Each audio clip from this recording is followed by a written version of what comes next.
La première fois que Dracofeu apparaît à l'écran, on comprend immédiatement une chose. Ce Pokémon n'est pas comme les autres. Il n'est pas juste là pour compléter un Pokédex, il est là pour marquer une étape, un moment précis dans l'aventure de Pokémon. Et aujourd'hui, on va revenir sur tout le parcours de Dracofeu, depuis sa toute première apparition jusqu'à ce qui en a fait une icône absolue. Quand Pokémon sort au Japon en 1996, personne n'imagine encore l'ampleur que la licence va prendre. Les jeux sont simples, les graphismes limités, mais une chose est déjà très claire. Certains Pokémon sont pensés pour rester dans les mémoires. Dracofeu fait partie de cela. Dracofeu apparaît pour la première fois dans Pokémon Rouge et Vert, les toutes premières licences sorties au Japon. À ce moment-là, Dracofeu n'est pas un Pokémon que l'on peut capturer directement. Il n'existe qu'à travers les évolutions. Pour l'obtenir, il faut choisir Salamèche comme Pokémon de départ, le faire évoluer en Reptincelle, puis atteindre le niveau 36 pour obtenir Dracofeu. À l'époque, atteindre ce niveau demande du temps, de la patience et beaucoup de combats. Résultat, Dracofeu devient naturellement un Pokémon de récompense. Il symbolise la progression du joueur. Le passage de Reptincelle à Dracofeu est l'un des chocs visuels les plus forts de la génération 1.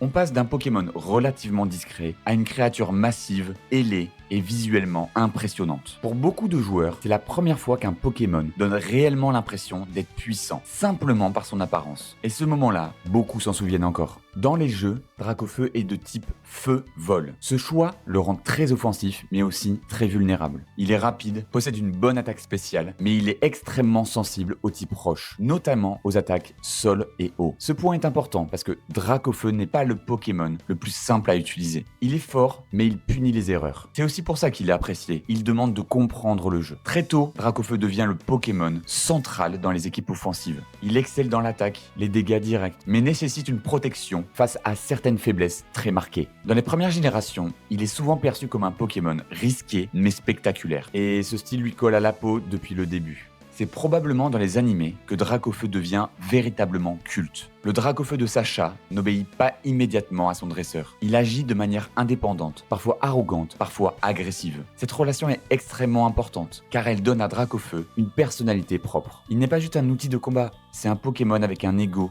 une fierté et une volonté. Chaque fois qu'il apparaît dans l'animé, la scène est traitée comme un moment fort. Au-delà de l'animé et des jeux vidéo, Dracofeu est également l'un des Pokémon les plus importants du jeu de cartes. Dès les toutes premières extensions, il est présenté comme la carte ultime à obtenir. Certaines cartes Dracofeu sont devenues légendaires, extrêmement rares, très recherchées, parfois vendues à des prix impressionnants. Pour beaucoup de collectionneurs, Dracofeu est la carte symbole, celle que tout le monde connaît, même sans être collectionneur. Au fil des générations, Dracofeu ne disparaît jamais vraiment. Il revient régulièrement dans les jeux principaux, dans les remakes, dans les animés, dans les cartes et aussi dans les événements spéciaux. Il fait partie des rares Pokémon à avoir reçu plusieurs formes alternatives, ce qui montre à quel point la licence mise sur lui. Et à chaque retour, Dracofeu attire l'attention. Mais il ne doit pas sa popularité à une seule chose, c'est l'accumulation de plusieurs éléments. Déjà, c'est un starter très apprécié. Les évolutions sont spectaculaires, il y a une présence très forte dans l'anime. Les jeux de cartes, comme on l'a dit, jouent beaucoup à sa notoriété et c'est un design immédiatement reconnaissable. Mais surtout, Dracofeu est lié à un souvenir commun. Les moments où les joueurs se sont vraiment sentis puissants pour la première fois dans Pokémon. C'est pas juste un Pokémon populaire, c'est un Pokémon qui a grandi avec la licence et avec les joueurs. Et si aujourd'hui il est encore aussi présent, ce n'est pas par hasard, parce que certaines de ses versions ultérieures ont complètement changé la manière dont on joue et la manière dont on le perçoit. Merci d'avoir regardé et dans la prochaine vidéo, on s'attaquera à un nouveau Pokémon tout aussi connu.